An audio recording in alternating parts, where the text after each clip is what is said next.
ഒപ്പമുള്ള എല്ലാ കുട്ടികളുണ്ട് നമ്മുടെ കൂടെ. നമ്മൾ ആദ്യം ആരംഭിച്ചത് അക്ഷരയും ആര്യയൊക്കെ ആയിരുന്നു. ഇവരൊക്കെയാണ് ടീമിന്റെ ലീഡേഴ്സ് ആയിട്ട് ഇവിടെ എത്തിയിട്ടുള്ളത്. അപ്പൊ ഇന്ന് നമ്മള് ഈ റാമ്പില് എല്ലാവരും കടലിലേക്ക് അങ്ങ് ഇറങ്ങി ആസ്വദിക്കുകയാണ് അല്ലെ. ഫുൾ ഹാപ്പി അല്ലേ നമ്മള് സാധാരണ വളരെ ശക്തമായിട്ടുള്ള തിരമാലകൾ വരുമ്പോ പേടിച്ചോടാറുള്ള മനുഷ്യർക്ക് എല്ലാം ധൈര്യപൂർവ്വം അവിടെ നിന്ന് ഫുൾ മുങ്ങി താഴ്ന്ന് എണീറ്റ് നമ്മൾ ആസ്വദിച്ച് ഹാപ്പി ആയിട്ട് അതിരിക്കണം. വീണ്ടും ഞങ്ങളെ കടലിലേക്ക് ഇറങ്ങാൻ റെഡിയായിട്ടിരിക്കുകയാണ് അല്ലെ. ഒത്തിരി കുട്ടികളെ ഇന്ന് സാധാരണഗതിയിൽ നമ്മള് ബീച്ചിലേക്ക് അധികം വന്നിട്ടില്ലാത്ത ഒത്തിരി കുട്ടികൾ ഇന്ന് നമ്മളോടൊപ്പം ഉണ്ട്. ഒത്തിരി സന്തോഷമാണ് അവരോടൊപ്പം ഇന്ന് ഈ കടപ്പുറത്ത് നിൽക്കാനായിട്ട്. കഴിഞ്ഞ വർഷം ഞങ്ങൾ വന്നിട്ടുണ്ടായിരുന്നു.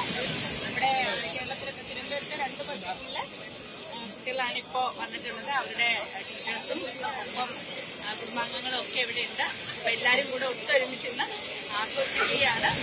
ശരിക്കും മനുഷ്യന് എത്ര ആസ്വദിച്ചാലും തീരാത്ത, ഒരിക്കലും മടുക്കാത്ത ആനന്ദങ്ങളിലൊന്ന് തിരമാലകൾ നൽകുന്ന ഒരു അനുഭൂതിയാണ്.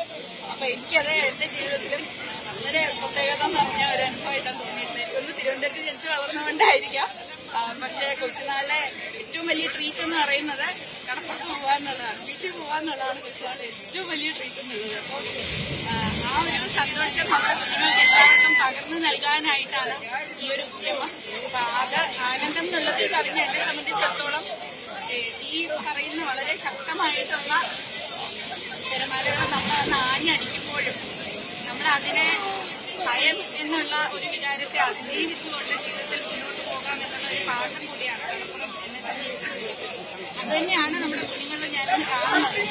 എല്ലാവരും നമ്മുടേതായിട്ടുള്ള രീതിയിൽ ഭയമില്ലാതെ തന്നെ വളരെ സുരക്ഷിതമായി അതേസമയം ആനന്ദത്തോടു കൂടി കൂട്ടായ്മയിൽ ഒത്തൊരുമിച്ച് പോകുന്നവരെ ആഘോഷിക്കുകയാണ്.